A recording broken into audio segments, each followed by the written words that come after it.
Sobat GKI, jambu mete dikenal juga dengan nama jambu monyet. Entah dari mana istilah ini berasal, yang jelas menunjukkan keunikan sebuah jenis jambu yang berasal dari Brasil, di mana memiliki biji di atas buahnya. Warna jambu mete ini kuning. Bila menua menjadi merah marun dengan biji mete di atasnya, yang berbalut kulit luar sangat keras. Agak sulit untuk membuka dan mengambil biji mete tanpa bantuan alat pemecah.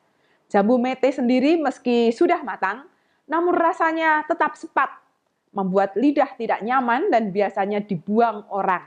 Sedangkan bijinya atau biji metenya dapat diolah dan dimasak dan menjadi camilan dengan harga yang lumayan mahal.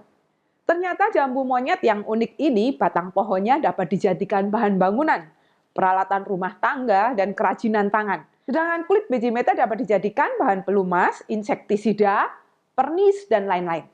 Namun hati-hati dengan cairan kulit bijinya. Bila terkena, maka bisa menyebabkan iritasi dan peradangan pada kulit. Khasiat dari tumbuhan ini selain obat pencahar, obat kencing manis, radang tenggorokan, untuk mengobati rematik, dan lain-lain. Meski buahnya sepat, akarnya membuat rasa tebal di lidah atau kelat. Di sisi lain, menghasilkan biji mete yang mengandung vitamin E, vitamin C, zat besi, dan lain-lain. Sungguh luar biasa karya Tuhan di tengah kehidupan kita. Jenis tanaman jambu ini pun diberi keunikan oleh Sang Pencipta. Di satu sisi ada rasa sepat dan juga kelat atau menebal di lidah. Di sisi lain bermanfaat untuk pembuatan peralatan rumah tangga dan mengandung vitamin. Dalam satu pohon terdapat kekurangan namun juga kelebihan. Yang keduanya dapat bermanfaat dan menghasilkan uang bagi manusia yang mengolahnya. Firman Tuhan dalam Ayub 2 ayat 10 bagian B mengatakan, apakah kita menerima yang baik dari Allah, tetapi tidak mau menerima yang buruk?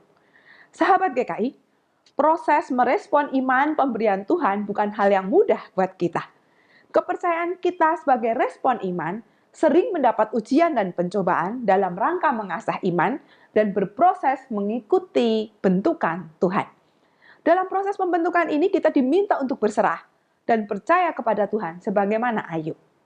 Bagi Ayub, setiap umat menerima ujian dan pencobaan dari Tuhan dan dalam proses merespon dengan iman, tidak bisa memilih ujian dan pencobaan tersebut.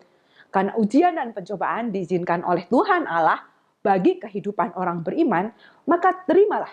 Karena umat sekali lagi tidak bisa memilih. Baik dan buruk sebuah ujian dan pencobaan adalah penilaian dari sisi kita, manusia. Ayub mengajak setiap orang yang percaya kepada Tuhan untuk percaya pada bentukan Tuhan dengan menerima dan menjalaninya bersama dengan Tuhan. Sebagaimana jambu monyet atau jambu mete, di dalam dirinya ada bagian yang sepat, kelat, namun memiliki kegunaan bagi kehidupan manusia, dan ada juga sisi lain seperti biji mete yang gurih mengandung vitamin. Demikian pula manusia ketika menghadapi dan menjalani ujian serta pencobaan. Ada bagian tidak nyaman yang disebut buruk dan ada bagian nyaman yang disebut baik dalam proses pembentukan Tuhan terhadap setiap pribadi. Namun percayalah kepada Tuhan, terimalah dan berproseslah bersama dengan Tuhan seperti Ayub sehingga bisa melewati setiap ujian dan pencobaan dengan rasa syukur kepada Tuhan yang kita percaya. Sensasi seni hidup dalam rasa kali ini mengajak kita untuk senantiasa berpegang pada Tuhan dalam proses pembentukan diri.